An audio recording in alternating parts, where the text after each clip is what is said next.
Olá, pessoal. Mariana aqui, professora da disciplina de Clínica Médica.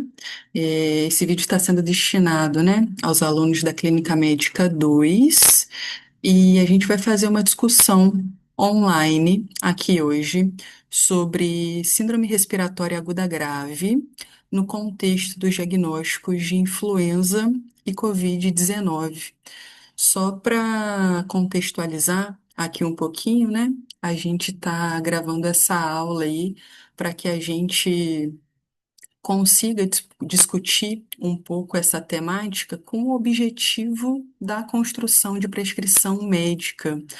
A gente iniciou o semestre agora, né, algumas semanas, e a gente explicou para vocês que durante todo o período a gente vai trabalhar bastante o exercício da prescrição médica em diferentes cenários, né? Então, nas nossas aulas expositivas dialogadas, como vai ser o nosso encontro aqui agora, né? Apesar de pontualmente online, dessa vez, né?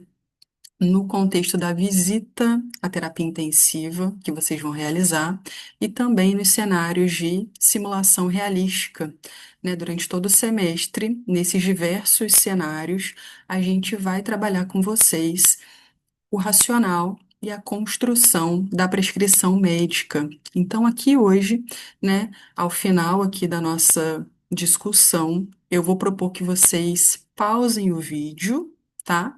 Para que a gente consiga aí fazer a execução da prescrição do jeito que vocês imaginarem inicialmente. Eu vou sugerir, né, que vocês façam essa pausa na aula, né, no momento que eu vou solicitar aqui, e construam a prescrição de vocês conforme as orientações e solicitações que eu vou fazer aqui no slide. É curioso, né, que vocês perguntam para a gente por que que a gente faz as prescrições manualmente com vocês aqui, né? Durante o período, vocês têm o caderno de clínica médica, e nesse momento inicial, né, da formação, é muito interessante para a gente que vocês escrevam item a item, né? Nesse momento a gente não leva vocês para fazer prescrição no sistema, para que vocês não possam, né, dar um Ctrl+C e Ctrl+V lá. Então, apesar de pontualmente hoje, né, devido ao CELAMED, o nosso encontro está sendo online, quando solicitado, façam a pausa no vídeo, né, construam a prescrição item a item, deixem que as dúvidas apareçam para que a gente possa, né, estar junto com vocês para saná-las.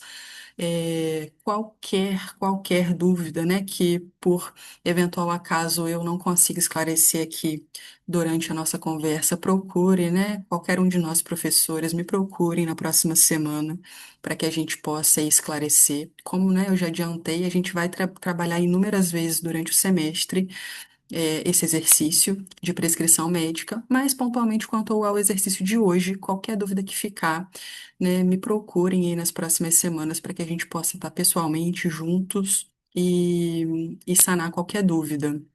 Relembrando também que a gente já teve uma aula inicial, né, sobre prescrição, que foi a aula do Fast Hug, que é um mnemônico, né, um método mnemônico que orienta, né, possíveis construções da prescrição médica. Então, quem por acaso faltou, né, tá caindo aqui de paraquedas hoje, como primeira aula, já tem uma aula anterior disponibilizada para vocês, né, que é a aula do Fast Hug, onde a gente orienta os princípios básicos da prescrição. Então, tudo que a gente for discutir aqui hoje já é embasado nessa conversa anterior que vocês tiveram aí com a professora Camila, né? Tendo como norte para nossa condução aqui o Fast Hug, tá? Eu vou iniciar aqui a nossa conversa e, como eu falei, qualquer dúvida, a gente está aí à disposição de vocês a qualquer momento, tá? A nossa ideia, pessoal, hoje aqui eu vou tirar aqui a câmera para que a gente foque a atenção, né, na exposição do slide, é conversar um pouco com vocês sobre o conceito de síndrome respiratória aguda grave, tá? O que que é isso? Para quem nunca ouviu falar, para quem está em dúvida e com conceitos possivelmente semelhantes, né? O que que a gente vai fazer aqui? Inicialmente, a gente quer, obviamente, reconhecer. identificar que conceito é esse, né? E como que a gente deve diferenciar o conceito de síndrome respiratória aguda grave de uma síndrome gripal, que é um diagnóstico um pouco mais simples. A gente vai ver isso já já. Secundariamente, a gente precisa sempre estratificar a gravidade, né? A gente vai conversar aqui que quando eu tô com um paciente, né, seja no meu pronto atendimento, no meu ambulatório, no meu PSF, que apresenta sinais de infecção respiratória, seja de via aérea superior e aí principalmente de via aérea inferior, eu preciso sempre interrogar se há sinais de gravidade. E a gente vai entender mais uma vez como que a gente faz isso. Obviamente que o meu intuito em tentar identificar sinais de gravidade é reconhecer se existe ou não a indicação de internação naquele momento, tá? Como passo dois, a gente vai pensar juntos aqui um pouquinho como que eu posso investigar o diagnóstico etiológico, né? Porque nesse momento inicial eu estou falando para vocês de um diagnóstico sindrômico, eu disse síndrome, né? Síndrome gripal, síndrome respiratória aguda grave, mas a gente vai entender que para que eu indique corretamente o tratamento, eu preciso caminhar na direção do diagnóstico etiológico. E o nosso foco aqui hoje é discutir o diagnóstico diferencial aí de influenza e Covid-19. Secundariamente, a gente ainda vai discutir com vocês quando e como a gente deve suspeitar de uma co-infecção bacteriana aí, né, ou de uma infecção bacteriana secundária. Cereja do bolo para a gente hoje, passo 3, prescrição, né?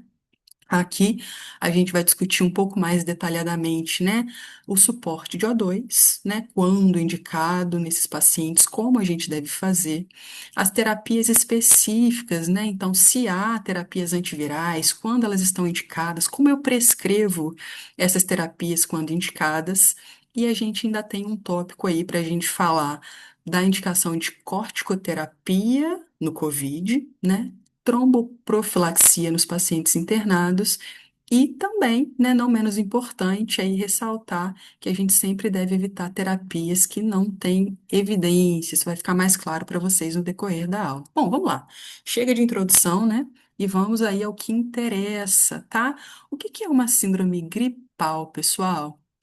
Por definição, a gente tem que síndrome de gripal é a presença de febre, e aqui, ó, é uma febre verificada ou referida. Eu devo levar em consideração se o paciente refere essa febre, né, ainda que ele não tenha verificado, associada a tosse ou dor de garganta, e pelo menos mais um aqui da listinha, ó, cefaleia, mialgia ou artralgia. Então, se eu tenho um paciente, né, que preenche aí esses dados, eu tô de frente a uma síndrome gripal, meio decoreba, né? E sintomas muito inespecíficos. A gente vê isso com alguma frequência, vocês concordam? O que a gente precisa dar ênfase aqui agora é quando eu tenho um paciente com síndrome gripal, qual que é a minha próxima pergunta? Eu preciso me interrogar se além dessa síndrome gripal, esse paciente não está num contexto de síndrome respiratória aguda grave. Nossa, nomes parecidos, né? Dois diagnósticos sindrômicos. Como que eu faço isso? Bom, pessoal, aqui eu preciso da atenção de vocês para dizer que a síndrome respiratória aguda grave nada mais é, na verdade, né, do que essa síndrome gripal que a gente acabou de descrever, com vários sintomas inespecíficos, associada a pelo menos um dos seguintes que eu vou citar aqui para vocês, ó, dispneia ou sinais de desconforto respiratório, tá? Então, aqui a gente leva em conta o aumento da frequência respiratória, sinais de esforço, né, como tiragem subcostal, intercostal, retração de fúrcula, tá? Dor ou pressão persistente em algum local do tórax, tá? Hipoxemia, então uma saturação periférica menor do que 95% em ar ambiente, ou cianose. Percebam que todos esses sinais aqui e sintomas, né, que eu estou listando, são sinais de alarme, são sinais que vão levantar uma bandeira vermelha para mim, para pensar que, opa, alguma coisa está acontecendo com esse paciente que coloca ele em risco, né? Esse paciente é um paciente aí que tem grandes chances de, nas próximas horas ou dias evoluir com gravidade, com risco de morte. Então, por definição, síndrome respiratória aguda grave é a síndrome gripal com quaisquer um desses sinais ou sintomas associados. Por que que eu estou dizendo esse monte de definição, dizendo que a gente precisa interrogar e pensar nisso? Bom, deve parecer já um pouco óbvio aí para vocês que se eu estiver diante de um paciente com síndrome respiratória aguda grave, eu preciso pensar em internação hospitalar. Vocês concordam comigo que um paciente que tem síndrome gripal e dispneia, tem síndrome gripal e esforço respiratório, tem síndrome gripal e hipoxemia, ou tem síndrome gripal e cianose, vocês concordam para mim que esse paciente precisa de um manejo hospitalar? Que eu não posso manejar esse paciente ambulatorialmente porque eu não tenho subsídios a nível ambulatorial para oferecer suporte para esse paciente. Então, guardem aí esses sinais de gravidade para que a gente sempre se interrogue frente ao paciente com síndrome gripal, se na verdade eu não estou de frente a uma síndrome respiratória aguda grave. Dispneia ou desconforto respiratório, pressão ou dor torácica, hipoxemia, e aqui leia-se uma saturação menor do que 95%, e cianose. Beleza? Essa é a nossa definição que vai servir de suporte aí para o nosso trabalho durante a nossa conversa, tá? Então, ó, estratificando o que eu acabei de falar aqui no passo a passo, se eu tenho um paciente com síndrome gripal, a minha próxima pergunta é: há sinais de gravidade? Há algum sinal de alarme que mostre para mim que nas próximas horas, que nos próximos dias esse paciente possa evoluir mal? A gente listou aí para vocês alguns no slide anterior. Se eu confirmo uma síndrome respiratória aguda grave, eu preciso pensar em suporte hospitalar para esse paciente, tá? E concomitante a isso, eu vou, né, dizer para vocês que a gente precisa começar a pensar na etiologia. Eu vou me questionar por que o meu paciente tem uma síndrome respiratória aguda grave. Até então eu tinha um diagnóstico sindrômico, que eu vou começar como passo inicial imediato oferecer suporte hemodinâmico. A gente vai conversar sobre isso.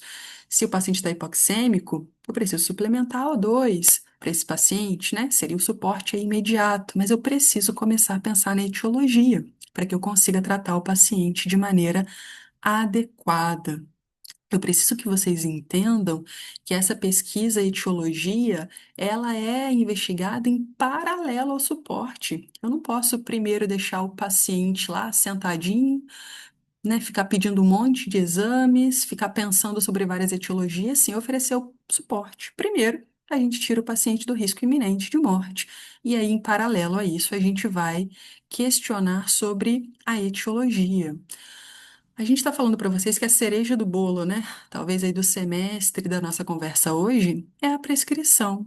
E nesse contexto, então, da síndrome respiratória aguda grave, há algumas perguntas que eu posso me fazer que vão orientar a minha prescrição médica. A principal dela é: esse paciente precisa de O2? Precisa de suplementação de O2? É a primeira pergunta que a gente vai precisar responder. A segunda: esse paciente necessita de terapia específica? Mariana, existe isso? Existe terapia específica para influenza? Existe. Existe terapia específica para o Covid-19? Existe. E a gente precisa conhecer isso para oferecer o melhor tratamento aí para o paciente. E a última pergunta, um pouco mais final, é se esse paciente precisa de tratamento aí de complicações ou se há alguma co-infecção. Beleza? Vamos seguir aqui. Nessa avaliação inicial, então, essas perguntas vão dirigir a minha prescrição médica. De maneira bem objetiva, como que eu sei, né, se o meu paciente precisa ou não do suporte de O2, precisa ou não de terapias específicas, tem ou não complicações? Vamos lá. Aonde a gente tem que ter atenção, pessoal? Vamos a dados objetivos agora. Sempre, sempre, tá? Verificar e registrar frequência respiratória e sinais de esforço respiratório. Já citei aqui para vocês anteriormente, tá? A gente vai considerar aqui uma frequência respiratória aumentada, uma frequência acima de 22 incursões por minuto para os adultos, principalmente aqui acima de 24. A frequência respiratória é um sinal muito sensível, tá, pessoal? Nesse contexto de síndrome respiratória aguda grave, para falar de gravidade. Então, aqui, a minha ideia é que quanto mais taquipneia esse paciente tem, né, mais esforço respiratório ele tem, mais grave, então, ele é, tá? Sempre avaliar a saturação periférica de oxigênio em ar ambiente. Então, a gente vai colocar o oxímetro de pulso no meu paciente. A gente sempre fala com vocês que, além do valor que aparece ali como porcentagem, a gente precisa olhar a curva.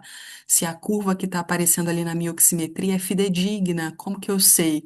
Uma curva ampla, simétrica, porque há vieses, não é? Para essa leitura. Se meu paciente está extremamente hipotenso, por exemplo, pode ser que a minha leitura da oximetria de pulso não esteja ocorrendo de maneira adequada. Então, além do valor, olhar a curva, tá? Outros dados essenciais, verificação da pressão arterial, tá? Aqui a gente vai dar ênfase principalmente à hipotensão arterial. Vou verificar a perfusão periférica, nível de consciência e, se possível, né, se esse paciente já estiver aí hospitalizado, né, se ele já estiver, por exemplo, numa sala de urgência, recebendo atendimento aí da gente, a gente vai verificar a diurese. Por que isso? É uma receita de bolo? Não. Vocês concordam comigo que tanto a pressão arterial, a perfusão, o nível de consciência e a diurese são janelas que falam para mim a respeito da hemodinâmica desse paciente, né? Então, quando eu verifico a pressão, quando eu verifico a perfusão, quando eu checo o nível de consciência, a diurese, eu estou procurando aqui no meu paciente sinais o quê? Que digam para mim de instabilidade hemodinâmica, né? Então, uma queda na pressão arterial, uma lentificação da perfusão, uma alteração do nível de consciência, uma redução da diurese, falam para mim, né, desse tipo de acometimento, tá?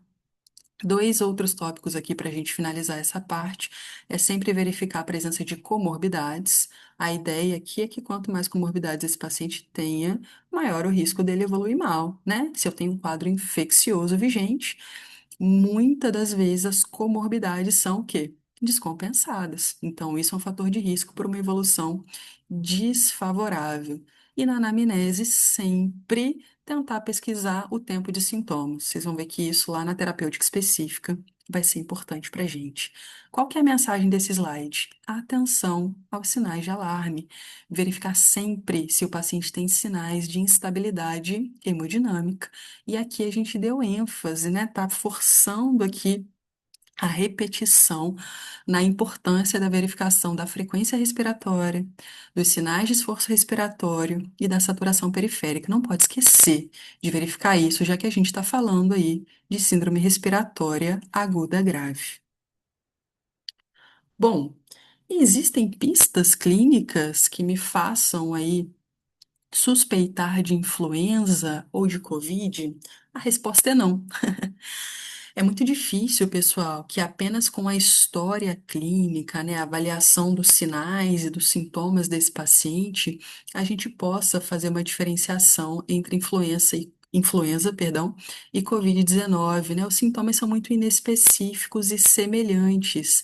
Então, antes da gente passar por esses tópicos, a mensagem que eu quero deixar aqui para vocês é, para que eu saiba qual é o agente que está promovendo, né, a minha síndrome respiratória aguda grave, eu preciso de uma confirmação laboratorial. Não há como realizar essa diferenciação clinicamente, não há como realizar essa diferenciação por meio de exame de imagens. A gente vai falar disso já já, mas já estou adiantando aí para vocês que aqui, para que eu tenha certeza, né, se meu paciente tem influenza, tem Covid, eu vou precisar em algum momento de uma confirmação laboratorial. Vão comigo aqui, ó, no quadradinho da influenza. A gente tem que os sintomas mais comuns são febre, cefaleia, odinofagia e tosse. Esses são os sintomas mais frequentes nos estudos que a gente tem a respeito do tema, tá? É, O subtipo HN1, né, costuma ter uma sintomatologia maior, até em adultos jovens, tá? É possível que haja manifestações gastrointestinais e se esse paciente evoluir com pneumonia, né? Se além de sintomas de viária superior, ele tem pneumonia, né? Esse paciente aí com frequência evolui com hipoxemia, tá? Com redução da saturação. E o COVID é muito semelhante, né? Os sinais e sintomas são muito semelhantes. O que a gente destaca em relação ao Covid é que, obviamente, né, após as vacinas, a gente nota que houve uma redução drástica do número de apresentações mais graves, né, de pneumonia por Covid. E atualmente a gente tem mais quadro de IVAs, né, de infecção de via aérea superior, tá?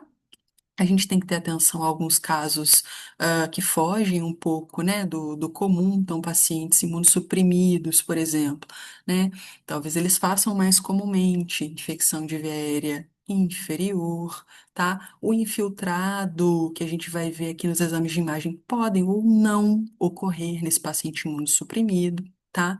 E é possível aqui que dispneia surja um pouco mais tardiamente. O que que eu estou querendo dizer com essa informação? Esses pacientes precisam ser reavaliados, né? Então, o paciente que você atende lá no seu plantão com uma síndrome gripal, né, que não tinha sinais de gravidade, que você checou todos os itens que a gente está conversando, né? Esse paciente precisa o quê? Ser orientado sobre esses sinais de gravidade, né? A gente precisa orientar, olha, seu fulano, se houver falta de ar, precisa retornar imediatamente, né? Se houver dificuldade para respirar, enfim, os sinais de alarme precisam ser orientados e esse paciente aí ser reavaliado de maneira individualizada, tá? Aqui eu vou começar a apresentar algumas imagens para vocês, né? Eu vou querer enfatizar que a principal complicação da infecção, né, pela influenza é pneumonia, tá?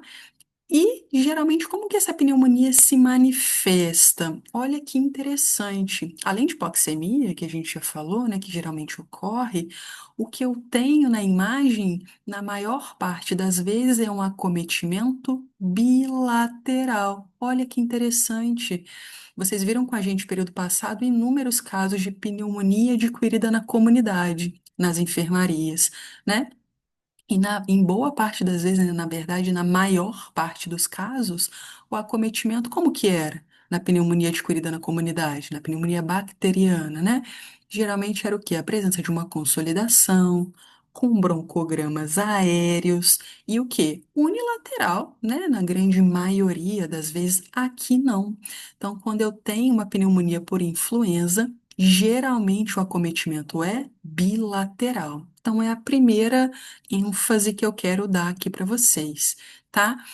Esse acometimento, como que ele se manifesta? O padrão, gente, geralmente é um acometimento bilateral intersticial. Embora possa, né, acontecer aquele infiltrado alveolar, que a gente está mais adaptado, né, a ver nas pneumonias, quando eu estou falando de pneumonias virais, e aqui a gente está falando agora da influenza, o padrão de acometimento é intersticial e bilateral, na grande maioria das vezes, certo? O exame inicial que a gente solicita é a radiografia de tórax, né? Eu estou com uma radiografia aqui no slide sendo projetado para vocês, onde a gente está identificando aí, né, opacidades bilaterais no exame desse paciente. Nem sempre fica muito claro para a gente que alteração está presente ali. Pode sim ser difícil a caracterização desse infiltrado na radiografia, tá? E aí a gente precisaria, então, se fosse esse o caso, de um exame com maior sensibilidade. Vamos lembrar aqui juntos? O que é a sensibilidade de um teste? É a capacidade do teste, né, do exame, identificar aquela alteração quando ela está presente. Então, quando eu falo para vocês que a sensibilidade da tomografia é maior do que a do raio-x, é isso que eu estou dizendo, né? A capacidade dela identificar que alteração é essa, né? Que infiltrado é esse, é maior. Então, aqui no slide à direita, eu tenho a tomografia do mesmo paciente da radiografia. Olha que interessante. Então, onde a gente via ali, né, no raio-x, opacidades bilaterais, talvez de uma caracterização mais difícil, né? Mas era um padrão intersticial, bilateral. Olha o que que eu vejo na tomografia desse paciente. Eu vejo inúmeras alterações, né? Eu vejo um padrão de vidro fosco associado a consolidações. Então, aqui eu vejo de maneira mais específica, mais detalhada, aquela alteração que não estava tão claro na radiografia, tá? Então, acometimento, olha só, bilateral, bastante extenso, né? Com poucas áreas de parênquima saudável ali para esse paciente. Esse paciente em questão aqui, né, um paciente real, tá? No qual o diagnóstico posteriormente foi confirmado de influenza, né? Então, a gente tinha uma pneumonia aí pelo vírus da influenza. Tudo bem? Então, atenção aí ao padrão mais frequente da pneumonia por influenza. E o Covid? É muito diferente? É parecido? Pessoal, é bem parecido, tá? Nos estudos que a gente tem a respeito da pneumonia pelo Covid, os achados mais comuns são os famosos, né? As famosas opacidades em vidro fosco. Aqui, cuidado, hein? Não é patognomônico de infecção por Covid a presença de vidro fosco. Isso ficou muito disseminado, né? Aí durante a pandemia, qualquer esquina que a gente fosse e perguntasse sobre vidro fosco, as pessoas sabiam falar, né? Pra gente, porque isso estava muito na mídia, mas a gente já conhecia esse acometimento antes do Covid, tá bom? Então não é patognomônico de Covid a presença de vidro fosco. Inclusive, eu mostrei no slide anterior para vocês a presença de vidro fosco era uma pneumonia por influenza, tá? Então, mais comumente, a gente tem aí também um acometimento bilateral com opacidades em vidro fosco e consolidações, certo? O que que é raro? É importante a gente saber o que é infrequente também. Quando eu tenho pneumonia por COVID, o que eu tenho de maneira infrequente é derrame pleural, não é comum, ou pneumotórax espontâneo, tá? Esse dado é interessante, ó. O achado mais precoce de todos foi o vidro fosco, tá? Encontrada em até 90% dos pacientes com sintomas e confirmados para COVID-19, tá? A gente tem uma revisão sistemática que esse dado está na referência de vocês, que é o Medicina de Emergência da USP. A última edição está disponível na biblioteca virtual, que é a 19ª edição, e tem uma revisão muito bacana, ó, com quase 30 mil pacientes com COVID, tá? Onde a tomografia encontrou o quê de maneira mais prevalente? Olha lá, 83% dos pacientes tinham infiltrado em vidro fosco, tá? E quase 60% desses tinham associado consolidação. Sempre aí um acometimento bilateral, beleza? Então, muito semelhante, né? As manifestações clínicas e radiológicas, tanto da pneumonia por influenza, quanto da pneumonia aí pelo Covid. Poxa, Mariana, tá difícil, né, até agora. A clínica é parecida, as imagens são parecidas e o laboratório pode me ajudar? Nos exames inespecíficos, pessoal, a gente também não tem grande ajuda, tá? Os exames são muito variáveis em ambos os acometimentos infecciosos. No COVID, por exemplo, quando a gente vai pensar no hemograma, né, em específico no leucograma, a gente teve tanto apresentações com leucocitose quanto com leucopenia. E nesse dado que eu estou trazendo aqui para vocês, até mais leucocitose. Curioso, né? Que a gente não vê isso tão frequente em infecções por vírus, mas a gente tem esse dado registrado. Eu tenho elevação de marcadores de lesão hepática, né, como a ALT e a AST, discretamente acima da faixa do normal em alguns pacientes, elevação de LDH, elevação de PCR, de proteína C reativa, que quanto mais alta, né, geralmente os casos são mais graves, mas tudo isso é inespecífico, tá bom? Esse dado que eu vou dar para vocês agora também é legal, olha só. 15% só dos pacientes com diagnóstico de COVID tinham procalcitonina maior do que 0,5, ou seja, tinham procalcitonina elevada. A procalcitonina é um biomarcador, tá? E tem diversos estudos que lançam mão desse biomarcador, principalmente em contextos onde eu preciso pensar sobre infecções bacterianas, né? A procalcitonina não é comum que haja elevação dela em infecções virais, mas a gente encontra isso nas infecções bacterianas. Como que isso pode me ajudar? talvez nos casos onde eu tenha dúvida se há uma co-infecção bacteriana. A gente vai discutir isso mais posteriormente. Mas se esse exame estiver disponível, se eu tiver essa dúvida para responder, será que esse meu paciente com pneumonia tem co-infecção bacteriana? Talvez eu possa lançar a mão aí da procalcitonina, certo? Falando um pouquinho da influenza, também alterações muito inespecíficas, bem semelhantes à da COVID. E aqui, inclusive, tem alguns estudos que descreveram até linfopenia, tá? Então, a linfopenia apareceu em boa parte dos adultos com infecção pela influenza, tá? Pelo vírus da influenza. Bom, então aqui a gente está caminhando para uma resposta única. Não dá para diferenciar a influenza ou Covid, nem pela clínica, nem pelas imagens, né, pelos exames radiológicos e nem pelos exames inespecíficos, né, hemograma, exames de lesão hepática, né, não dá, tá, pessoal? Então a gente precisa de confirmação etiológica. Como que eu faço isso, Mariana? Qual que é o teste? Como que eu tenho que solicitar? Bom, o padrão ouro para identificação etiológica desses vírus é o RT-PCR, tá? Aqui não é proteína C reativa, não, hein? É reação em cadeia da polimerase, né? Um teste que vai identificar o material genético dos vírus. Então, existe o RT-PCR para influenza, o RT-PCR para COVID. As amostras, pessoal, são coletadas preferencialmente da nasofaringe por suave nasal, em ambas as situações, certo? Em pacientes, por exemplo, né, mais graves, que já estejam em terapia intensiva, suporte ventilatório, a amostra que a gente vai coletar é do trato respiratório inferior, tá? Seja aspirado traqueal ou lavado broncoalveolar.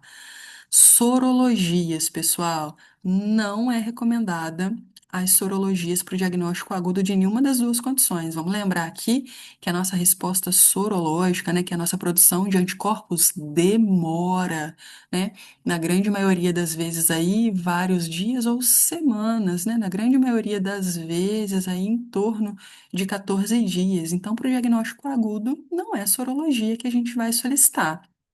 Um outro teste que a gente pode lançar mão é o teste rápido, que é um teste que usa como metodologia a identificação, né, do antígeno. Então, eu também vou coletar essa amostra por suave nasal, né? Mas o que eu vou pedir, então, é o teste rápido, né? O teste antígeno, né? Para essas infecções. Ele é mais barato e costuma estar amplamente disponível aí, hoje em dia, até na atenção primária, às vezes, né? Mas a nível hospitalar geralmente a gente tem disponível. Então, aqui a gente deve sempre tentar realizar a confirmação etiológica, certo? Bom, pensando então no que eu disse para vocês lá atrás, que a confirmação etiológica é importante, mas ela não atrasa o suporte, certo? Não adianta nada eu confirmar a etiologia se eu deixar o meu paciente piorar e morrer, né? Então, o suporte é imediato. Em se falando de síndrome respiratória aguda grave, a gente precisa dar atenção à oxigenoterapia, né? Que talvez seja a primeira medicação nesse contexto. A gente definiu por hipoxemia uma saturação menor do que 95, tá? Coloquei esse dado lá para vocês no slide inicial.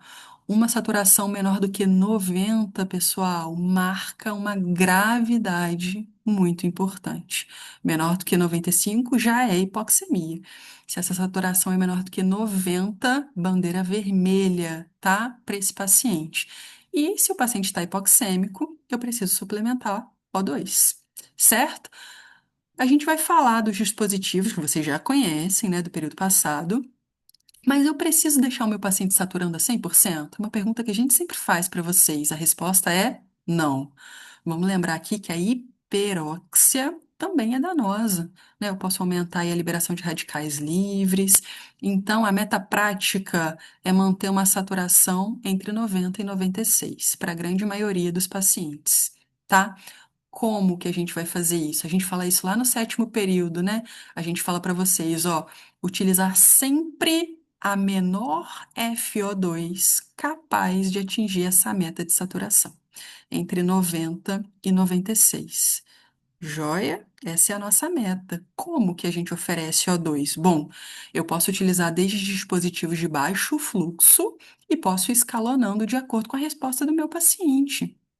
Então, se eu tenho uma hipoxemia leve, né, uma saturação ali que está menor do que 95, mas não está menor do que 90 ainda, talvez eu possa iniciar com catéter nasal de O2. Lembra que a gente mostra isso nas aulas de dispositivos, de suplementação?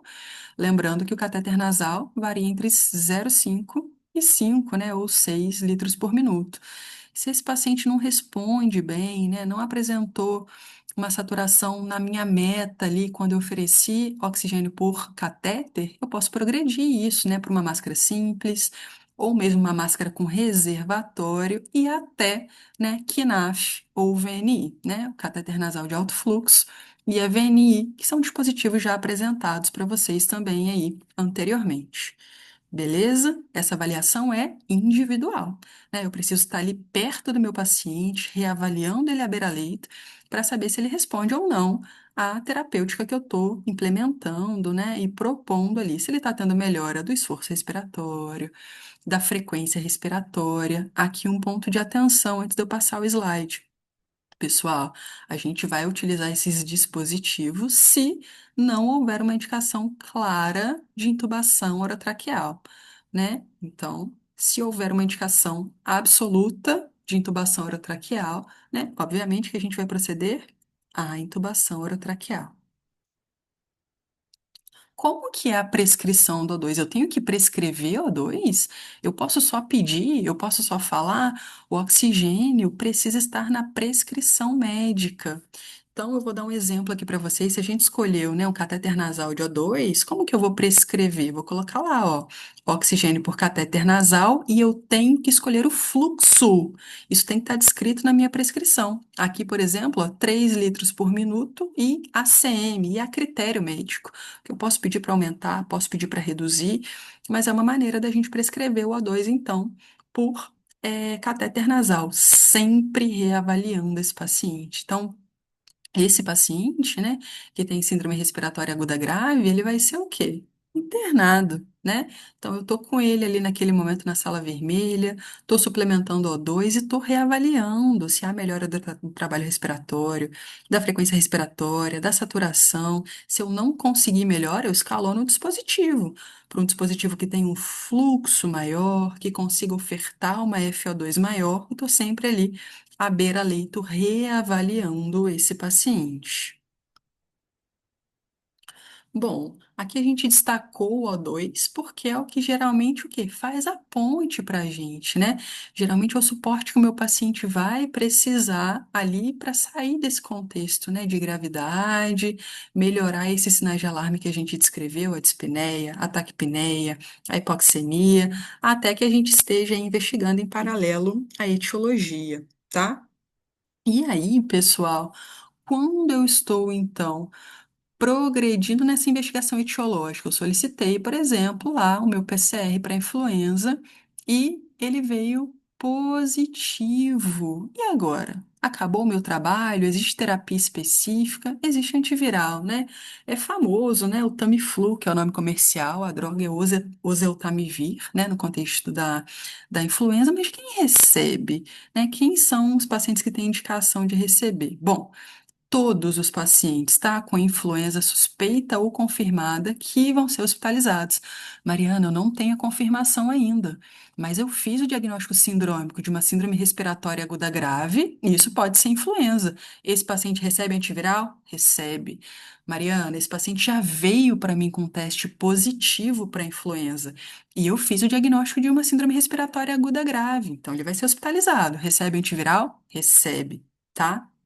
Bom, a nível ambulatorial, até, existem pacientes que também vão receber ambulatorial, ou, perdão, vão receber oseltamivir. E aqui é principalmente pacientes idosos, acima de 60 anos, criancinhas, né, menores que 2 anos, gestantes, obesos, imunossuprimidos e portadores de doenças crônicas, que é uma lista enorme, né? A gente geralmente tem que checar. certo? Então, aqui ênfase no primeiro tópico, tá? Pacientes com influenza suspeita ou confirmada que vão ser hospitalizados. O que a gente tem de dado, pessoal, mais objetivo, é que o benefício é maior nas primeiras 48 horas, tá? Como que eu prescrevo esse oseltamivir? Então, o oseltamivir é de 75 miligramas, a via é oral, tá? Ele é comprimido, e a gente faz a cada 12 horas por 5 dias. Esse tempo até pode ser prolongado, mas essa é a prescrição padrão. Existem drogas alternativas já descritas aí na literatura, mas que a gente não tem um acesso tão amplo, tá? Que é o Zanamivir e o Peramivir, que é uma droga EV, tá? Mas a gente não tem acesso tão fácil quanto a gente tem ao Oseltamivir, que está aí amplamente disponível, certo? Então, se existe uma indicação de antiviral, que é o Oseltamivir, nesse contexto de influenza suspeita ou confirmada, é dessa forma que a gente vai prescrever, certo? Bom, preciso fazer mais alguma droga específica na influenza? Faz antibiótico para todo mundo? Faz corticoide? A resposta é não, tá bom? A gente não tem evidência específica da prescrição de corticoide no contexto de influenza. E a antibiótico-terapia vai ser aventada, tá? Quando o paciente, o quê? Tá muito grave, tá? Por que isso, Mariana? Porque aqui a gente não tem o quê? Certeza, né? Se tem uma co-infecção. Então, se meu paciente está séptico, por exemplo, eu fiz o meu passo a passo. Ele tinha sintomas de via aérea superior, né? Eu fiz o meu diagnóstico de síndrome respiratória aguda grave, fiz exames complementares, né? E na minha radiografia, na minha tomografia de tórax, havia um infiltrado intersticial, bilateral, até com consolidações. A minha suspeita era de uma infecção viral. Mas se esse paciente está muito grave, é um paciente que está em choque circulatório, é um paciente que está séptico, ou é um paciente que não melhora, né, ou que tem pior após 48, 72 horas, a gente faz antibiótico terapia empírica, né? Aí, mas de fato com receio de haver uma co-infecção bacteriana que a gente não flagrou ou não suspeitou inicialmente, certo? Bom, influenza, de maneira bem resumida, é isso, tá? Atenção lá nas indicações do oseltamivir, tá, pessoal? Quando a gente está falando de Covid, a gente vai falar um pouquinho de tratamento. O divisor de águas aqui para a gente é a presença, né, da necessidade de O2. Esse é o divisor de águas para a gente pensar na terapia do Covid. Então, se eu estou, por exemplo, com um paciente a nível ambulatorial, que não tem sinais de alarme, tem um diagnóstico de confirmado de COVID, tá? Esse paciente, pessoal, vai ter indicação de um antiviral específico. A gente vai discutir isso agora, né? Eu não sei se todo mundo já sabia dessa informação, mas a gente tem sim, hoje bem estabelecido, na verdade, uma associação, né, de dois antivirais por via oral para o tratamento da COVID a nível ambulatorial. A gente vai discutir isso em detalhes. Porém, esse paciente que está lá no ambulatório, sem sinais de alarme, que não vai usar O2, não tem benefício de corticoide, né? Eu tenho gostado muito de ouvir as posições de vocês atualizadas, né? Muitos de vocês já têm me dito, eu já li, eu sei a respeito da indicação do corticoide, né?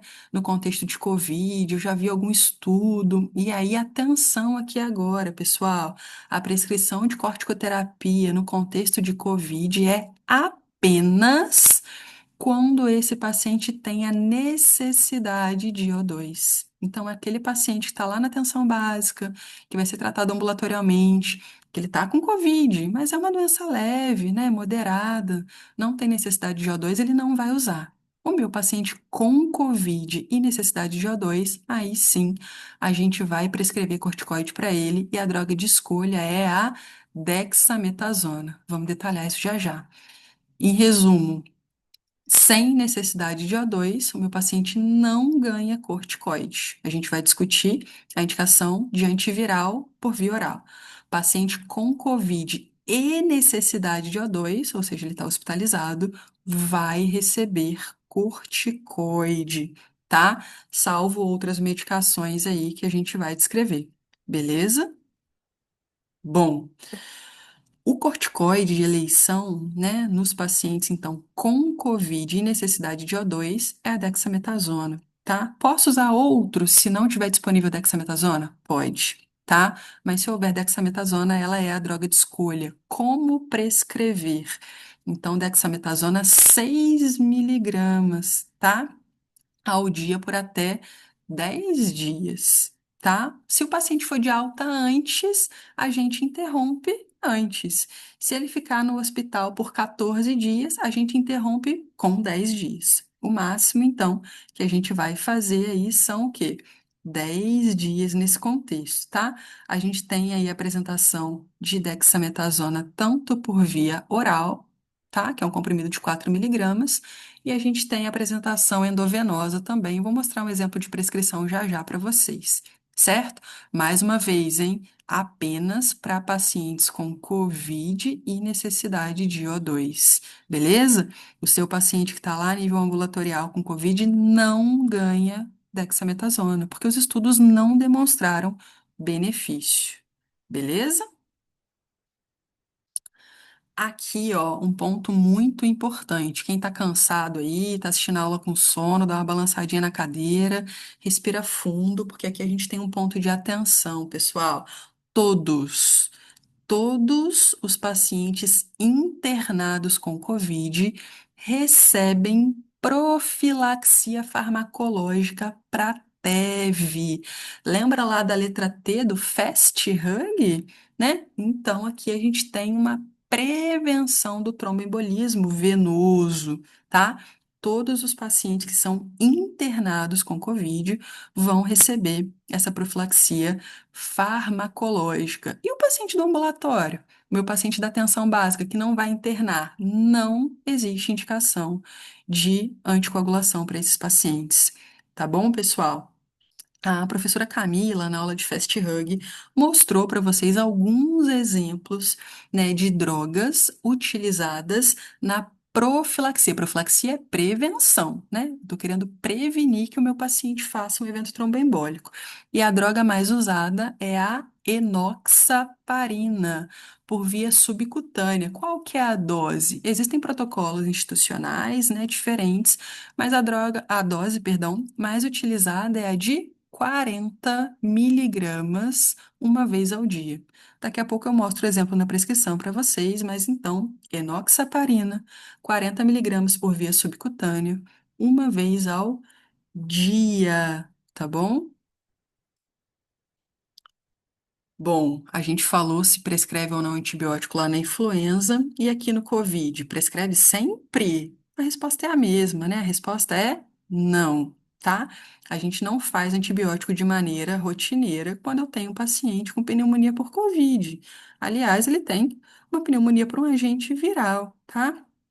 A gente considera antibiótico naquele contexto que eu já disse para vocês, se é um paciente que está séptico, né, evoluindo com gravidade, se ele apresenta múltiplas consolidações, ou existe algo, né, nesse laboratório, nessa clínica que me faça pensar em pneumonia bacteriana, eu vou associar antibiótico, né, eu não vou correr o risco de deixar esse paciente continuar piorando, ou se ele já é grave logo de cara, a gente acaba associando, mas isso não é rotineiro, tá?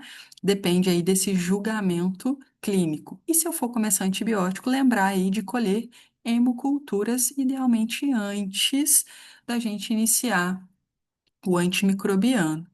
Beleza? Aqui é um julgamento difícil mesmo, né? Precisa ser o quê? Individualizado. A ideia é essa. Se eu estou com meu paciente com pneumonia por COVID e ele está séptico, ele não melhora, ele está só piorando, aumentaram as consolidações, eu não vou ficar confortável em deixar isso o quê? Na conta da infecção viral.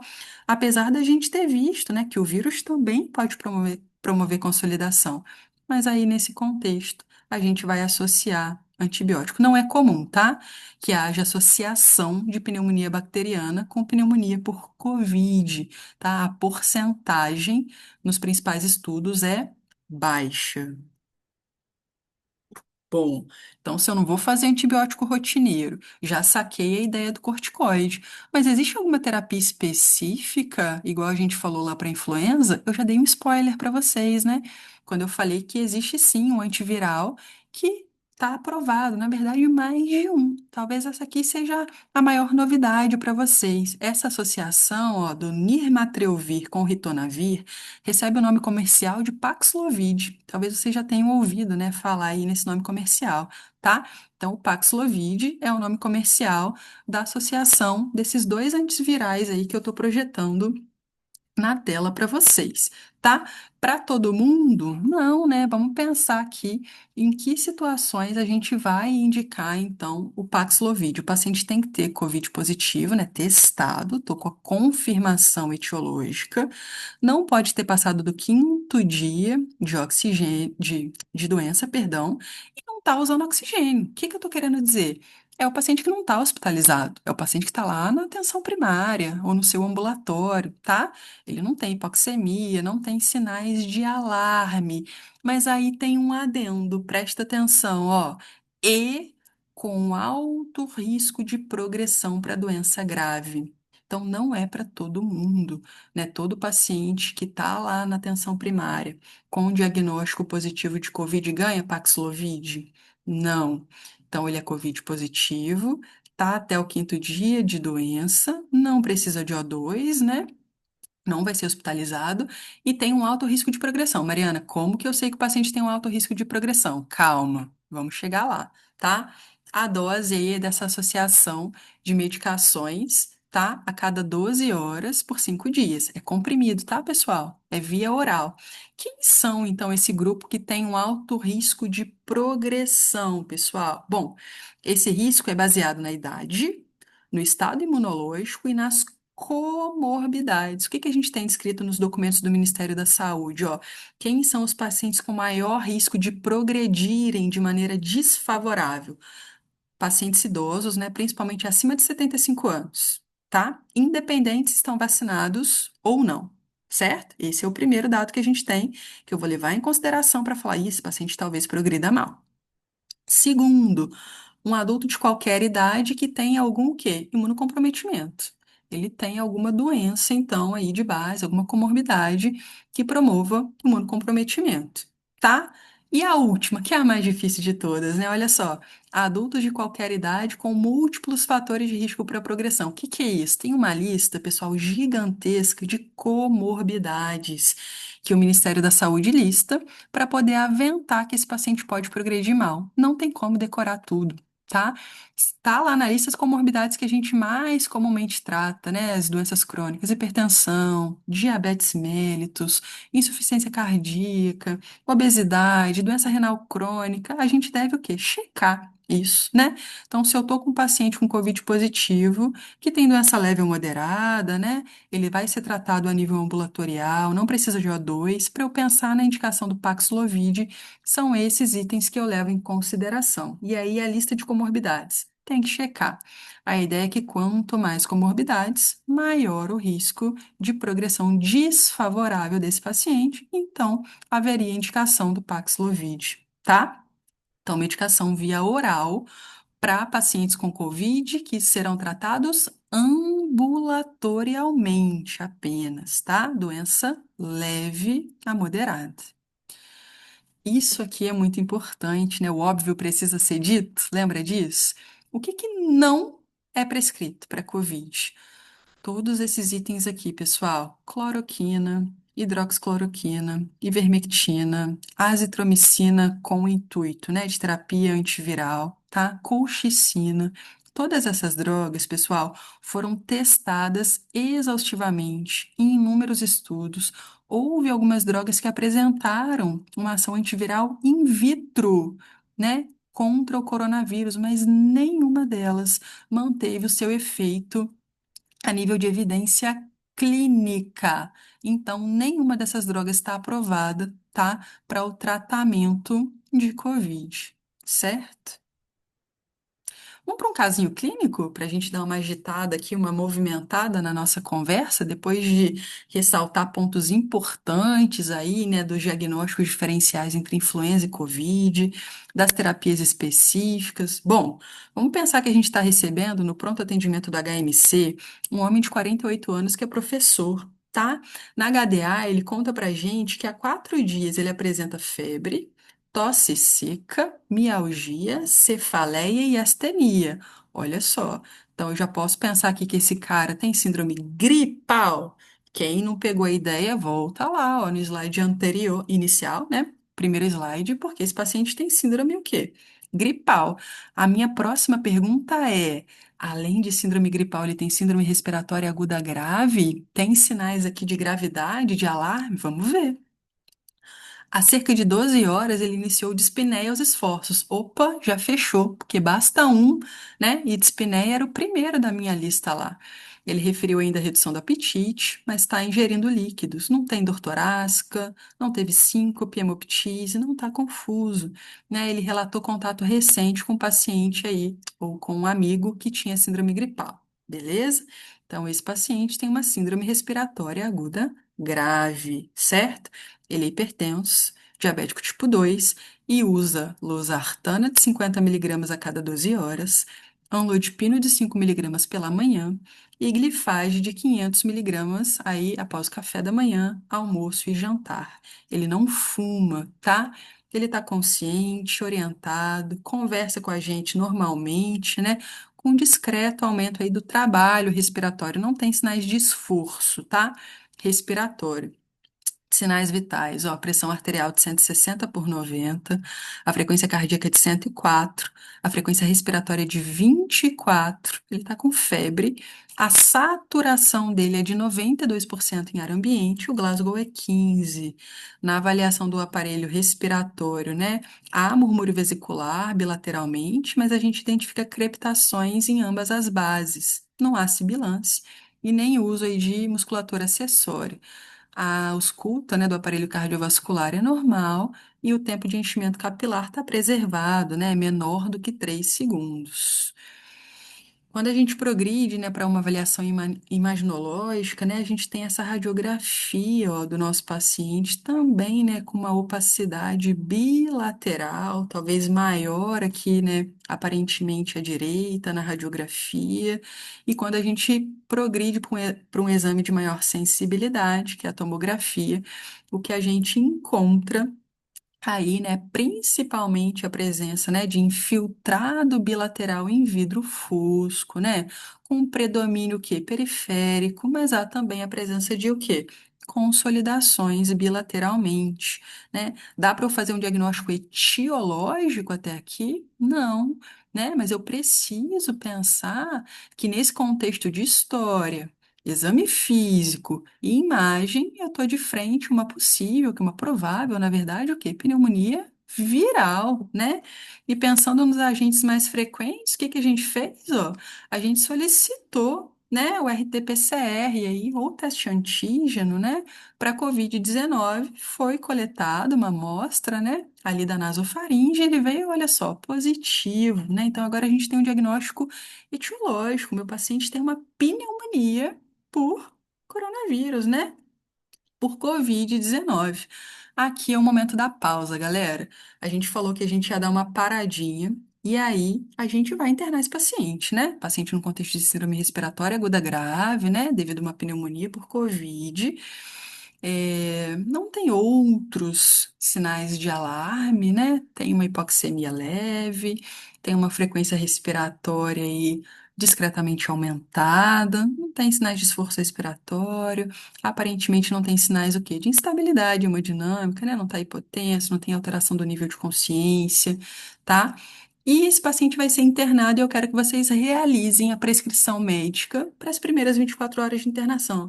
Galera, do jeito que vocês quiserem. Ah, Mariana, eu imagino que uma prescrição médica tenha esse item. Coloca. Ah, eu imagino que a construção da prescrição seja assim. Faça do jeito que vocês imaginem. Mas o meu pedido é que vocês escrevam. Pega uma folhinha aí do caderno, caneta, e escrevam item a item de tudo que vocês acham necessário para a prescrição desse paciente. Lembrando, né, que a gente já teve a aula de Fast Hug, que é o mnemônico que orienta a construção. A gente já mostrou isso para vocês, né? Como que a gente inicia aí a prescrição, tá? Então a gente vai fazer aqui uma pequena pausa para vocês construírem a prescrição e eu volto aí para a gente dar continuidade nessa discussão.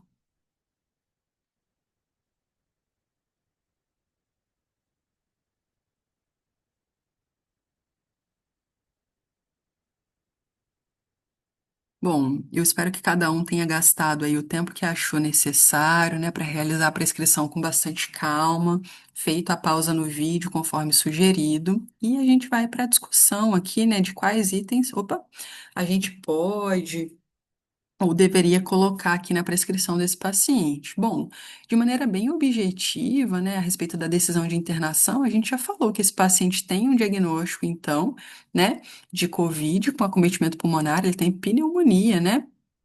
Por Covid com necessidade de oxigenoterapia. Lembram que ele está hipoxêmico? Ele tem uma saturação de 92% em ar ambiente, então eu preciso suplementar O2 para que esse paciente mantenha-se lá dentro da nossa meta, né? Acima de 90, entre 90 e 96 aí de saturação. Mariana, teoricamente ele já não estaria na meta? Ó, o paciente está com frequência cardíaca aumentada, né? Frente a um quadro infeccioso, tá taquipneico. É normal esse paciente, galera? Tá saturando a 93%? Não, né? Então eu vou ofertar O2 aí para esse paciente e vou individualizar a minha meta. Não tem número mágico na medicina, né? A gente tem um parâmetro, uma ideia que na grande maioria dos pacientes a gente quer manter, então, essa saturação entre 90 e 96, tá? Apesar dele estar hipoxêmico, a gente vai considerar que ele teve boa resposta à oxigenoterapia de baixo fluxo. Então, vamos supor que a gente colocou ele aí no catéter nasal de O2. Não tem sinais de fadiga respiratória, não evoluiu com rebaixamento do nível de consciência, nem com sinais de instabilidade. E a gente também não precisou aumentar o O2. Ele respondeu bem. Vamos pensar que a gente colocou lá para ele um catéter nasal de O2 a 3 litros por minuto e essa saturação foi aí para 95, 96%. Beleza? Então ele vai ser internado em enfermaria, a gente vai manter esse O2, tá? A gente vai monitorizar principalmente essa saturação e a gente vai reavaliar esse paciente de maneira o quê? Seriada, tá? Para quem pode ter ficado com alguma dúvida se a decisão correta era essa, esse fluxograma é do livro de vocês e eu coloquei aqui, ó. Então, aquele meu paciente com síndrome gripal, eu sempre questiono se há sinais de gravidade, e no nosso caso tinha dispneia? Tinha. Tinha uma saturação menor do que 95? Tinha. Então, esse paciente tem o quê? Síndrome respiratória aguda grave. Ele tinha indicação para CTI, estava chocado, tinha instabilidade hemodinâmica, insuficiência respiratória, não tinha, né? Aqui, vamos assumir que a gente solicitou uma gasometria arterial, né, para isso aqui não ficar furado, e que ele não tinha lá uma PO2 menor do que 60, né? Então, esse paciente vai ser internado o quê? Em enfermaria. Faria o oseltamivir, conforme está no fluxograma aqui? Aqui a gente não faria, pessoal, porque a gente está assumindo que o nosso diagnóstico etiológico está o quê? Firmado. Mas nem sempre isso é possível, né? Nem sempre a gente tem o teste de COVID ali, né? O PCR para influenza amplamente disponível. E quando isso acontecer, a gente inicia empiricamente, então, o oseltamivir, tá bom? A gente já falou dos critérios para iniciar antibiótico terapia ou não, e a gente vai avaliar os outros adendos, né? Se o paciente tem necessidade de hidratação, oxigenoterapia, a gente vai discutir esses outros itens, tá? Então, o fluxograma que ajuda aí a orientar o nosso racional para decidir sobre internar ou não esse paciente, certo?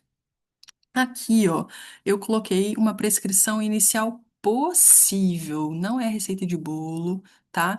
Existem outras possíveis? Obviamente que a gente pode discutir. Vamos pensar no Fast Hug?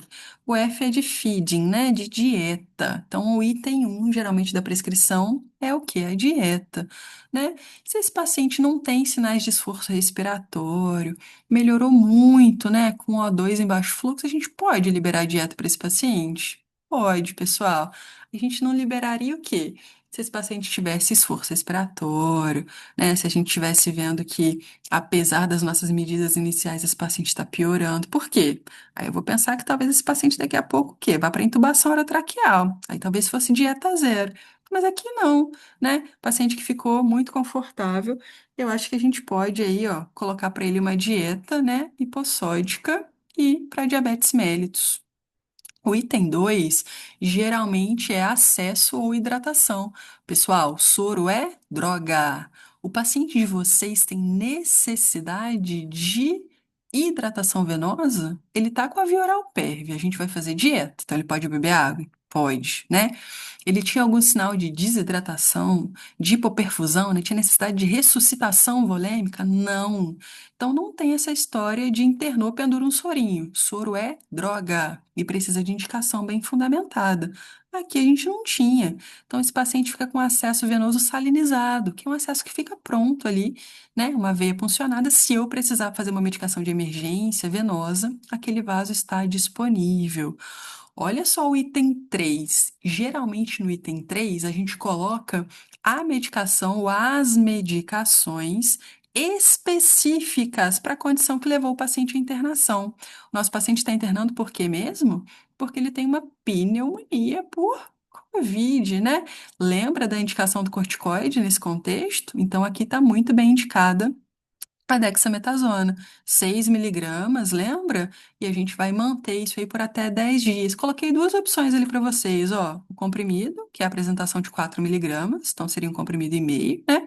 Ou a dexametasona injetável, que também a apresentação é de 4 miligramas por ml. Então, para fazer 6 miligramas, precisaria de 1,5 ml endovenosos ao dia. Beleza? Mas o que está entrando aqui como suporte específico para a causa da internação? O oxigênio. Tem que prescrever o oxigênio, tá? Faz parte da prescrição médica. Então, olha lá, o item 4, um O2 sobre catéter nasal a critério médico. Coloquei para iniciar 3 litros por minuto e tô ali, ó, à beira-leito, reavaliando meu paciente, que aparentemente ficou o quê? Bem, tá? Depois, isso não é uma regra, né? Mas fica fácil da gente lembrar desse jeitinho que eu tô explicando. Dieta, acesso ou hidratação, droga ou drogas, né, no plural. Medicações que têm a ver com a causa da internação, então específicas pelo motivo da internação. E a gente pode pensar depois aqui nas medicações de uso regular. O nosso paciente é hipertenso e diabético. Eu vou suspender os antipertensivos dele? Ele estava com 160 por 100 de PA, né? Vou suspender. Inicialmente, eu vou o quê? Manter esses antipertensivos da maneira que ele toma. Ué, Mariana, mas ele usava metformina. Por que que a metformina não está aí? De maneira geral, pessoal, salvo pouquíssimas exceções, a gente suspende os antidiabéticos orais durante a internação hospitalar. A metformina em particular, né, a gente tem aí um risco de acidose lática que foi encontrado, né, durante alguns estudos, então a gente não mantém antidiabéticos orais na prescrição do paciente diabético que está internado, né? Se eu não vou fazer antidiabético, eu preciso o quê? Fazer o controle glicêmico desse paciente de uma outra forma. Qual que é a droga que eu tenho a nível hospitalar, que se manejada de maneira adequada é segura, e que eu vou utilizar então para fazer o controle glicêmico desse paciente? Aqui a gente está falando o quê? De insulina, tá? Existem, e a Camila também falou isso para vocês na aula inicial, né? Vários esquemas de insulina possíveis, tá? Eu vou citar aqui algumas possibilidades, mas como a gente falou, a gente vai discutir isso inúmeras vezes com vocês. De maneira geral, pessoal, eu vou sempre o quê? Se esse paciente é diabético, eu vou fazer glicemia capilar desse paciente, tá? E aí, assim que ele internou, eu vou fazer uma medida aí de glicemia capilar, tá?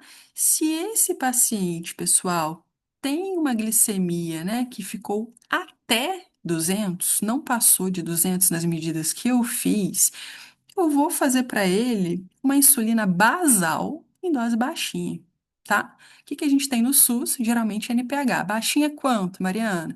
Geralmente 0,1 aí unidades por quilo. De maneira bem sucinta, tá bom? Se esse paciente tem uma hiperglicemia um pouco maior, né, um pouco mais grave, o que que seria isso? Ah, não, ó, a glicemia dele ficou variando ali mais de 200 até 250. Bom, aqui eu posso aumentar um pouquinho a dose dessa insulina basal, chegando aí até 0,3 unidades por quilo, tá? E se o paciente está fazendo glicemias muito elevadas quanto? Maior do que 250. Aqui, a gente vai preferir um esquema basal bolos. Então, eu vou ter uma insulina basal, que geralmente no SUS, né, é NPH, associada aí a uma insulina rápida, né, que geralmente é a regular que a gente tem para poder usar. A gente vai calcular a dose total de insulina desse paciente, né, em torno também de 0,1 a 0,3 unidades por quilo, e dividir metade, metade. Metade para insulina basal, metade para insulina regular. Pessoal, isso que eu estou falando é uma possibilidade, né? Algo para a gente começar o raciocínio, para eu decidir nesse momento da prescrição inicial. Isso é dinâmico, a prescrição é dinâmica. Eu preciso observar esse meu paciente nos próximos dias e eu vou fazer o quê? Ajustes. Certo? Só uma coisa que eu quero que vocês tenham cuidado, e eu deixei aqui ó, no item 8 de maneira proposital. Eu sei que muitos de vocês já frequentam o hospital, acompanham o plantão, e é muito comum vocês verem aquela insulina regular conforme esquema, né? Isso aparece, eu só vou fazer insulina para o meu paciente conforme o HGT, aquela escalinha de correção, né? Isso pode ser utilizado? Pessoal, pode. Tá? Mas isso não pode ser usado o quê? Isoladamente. Por que que é ruim? Porque, como o próprio nome está dizendo, é uma escala de correção. Eu só faço insulina quando o paciente fica hiperglicêmico. Então, ele fica hiperglicêmico, eu corrijo. Ele fica hiperglicêmico, eu corrijo. Ele fica hiperglicêmico, eu corrijo. E esses picos são danosos para o paciente. Então, de maneira geral, não deve haver o esquema o quê? Isolado para o paciente, esquema de correção, né, com insulina regular, subcutânea, de maneira isolada. Beleza? Uma frase que eu gosto bastante, ó, a mesma mão que prescreve insulina, prescreve glicose hipertônica. Você está no hospital o tempo todo? Não, né? Então, se a gente prescreveu insulina, em quaisquer um desses esquemas que eu falei, o seu paciente tem risco de fazer hipoglicemia? Tem. Então, a gente tem que deixar a glicose prescrita. O item 9 é como geralmente a gente prescreve a glicose hipertônica, tá? Glicose hipertônica é uma ampolinha de 10 ml. E aí, geralmente, a gente prescreve 40 ml endovenoso se a glicemia capilar for menor do que 70. Beleza? Eu pulei aqui de maneira proposital para a gente conversar por último e com calma o item 7, que é a enoxaparina. A gente conversou que todo paciente com COVID que vai ser internado recebe profilaxia farmacológica, né, contra tromboembolismo venoso, e que a droga de escolha é a enoxaparina. Em que dose? Essa que eu descrevi para vocês, ó, 40 miligramas por via subcutânea a cada 24 horas, uma vez ao dia. Tá? Mariana, o meu hospital não libera enoxaparina, porque é caro, e é caro mesmo. Libera só heparina não fracionada. Eu posso usar? Pode. Aí a gente vai fazer heparina não fracionada, 5.000 unidades, também via subcutânea a cada 8 horas, tá? O item 10 para baixo é a cabeceira elevada, que está lá no Fast Hug também, né? Com o intuito de diminuir aí, de reduzir, né, as chances de broncoaspiração, de microaspirações. E sintomáticos, isso é importante, pessoal. O paciente não sentir dor é importante, né? O paciente tratar náusea, vômitos, são sintomas mais comuns, é importante. Então, eu optei, por exemplo, por deixar no item 11 o analgésico comum, que é a dipirona. Sempre ficar alergias, né, previamente, mas se o paciente puder utilizar, a apresentação endovenosa da dipirona é essa aí, ó, a ampolinha tem 500 miligramas por ml e ela tem 2 ml. Então, geralmente a gente faz essa ampola diluída em água destilada, AD, água destilada, endovenosa, né, até de 6 em 6 horas se o paciente está com dor ou febre. Isso já fica prescrito. Então, se o paciente queixa de dor, a enfermagem pode fazer, porque a gente já prescreveu. O mesmo vale aí para o bromoprida, né, que vai atuar como procinético, né, antiemético na apresentação que está descrita. Sinais vitais de 6 em 6 horas e a glicemia capilar, aí preferencialmente, se a gente está fazendo insulina, né, antes do café, antes do almoço, antes do jantar e ao deitar. Se não for possível, né, às vezes a equipe é reduzida, a gente sabe, né, dessas dificuldades aí da realidade e a gente escreve de 6 em 6 horas, tá? Então, ó, a gente abarcou aqui os itens do Fast Hug nessa sequência, né? O F de feeding, o A de analgesia, não tem sedação aqui, né? O nosso paciente não está sedado. Prevenção do tromboembolismo, né? A gente colocou a cabeceira elevada. Profilaxia de úlcera, que é o U. Mariana, não tem aí, você esqueceu? Não esqueci não, galera. Vamos lembrar que é pezinho no freio. Parar com essa história de prescrever o omeprazol para todo mundo. Existem duas indicações absolutas para o paciente que está internado e quer fazer profilaxia de úlcera de estresse com o IBP, que é o quê? Ventilação mecânica e coagulopatia. Camila falou isso para vocês também. Plaquetopenia, né? Alargamento do INR. E existem indicações que são critérios menores, que precisam estar associados para que a gente faça, então, é, essa indicação. Dica para vocês: a maioria dos pacientes não tem indicação, galera. Né? A gente tem que botar o pezinho no acelerador na profilaxia de TEV, então dei bastante ênfase aqui na enoxaparina, tá? Mas quando a gente está falando então aí de profilaxia de úlcera de estresse, né, com o IBP, que geralmente é o omeprazol, pezinho no freio, tá? A gente não tem muitos pacientes com indicação absoluta de fazer isso. Quando a gente faz de maneira não indicada, desordenada, a gente está aumentando o risco de microaspirações para esse paciente. Então, a gente pode estar levando o quê? Dano, tá certo? Então, isso aqui seria uma prescrição possível, tá? No cenário aqui que a gente está discutindo. Eu vou querer ouvir de vocês, se alguém pensou em algo diferente, né? Para a gente discutir isso aí nas próximas semanas, tá? Então, aqui, ó, em resumo, em relação à prescrição, sempre pensar no suporte. Se eu estou com um paciente grave, a minha solicitação de exames, de investigação etiológica, ocorre em paralelo ao suporte que é imediato. E aqui a gente tem que ter atenção à suplementação de O2, né, já que a gente está falando da síndrome respiratória aguda grave, tá? Pesquisar em paralelo à etiologia. A gente viu que faz diferença, né? Se for influenza, eu vou ter indicação de fazer o Zeltamivir, né? Se for COVID, eu vou pensar, esse paciente vai ser internado? Tem suplementação de O2, corticoide, profilaxia de TEV. Não, é um paciente com COVID a nível ambulatorial. Vou verificar a indicação de Paxlovid, por exemplo, tá? E é isso que está proposto para vocês nos outros pontos aí, ó. COVID mais O2, dexametasona e tromboprofilaxia. Lembrar que a gente não sai fazendo antibiótico aí de maneira empírica para todo mundo. A prescrição é dinâmica, galera.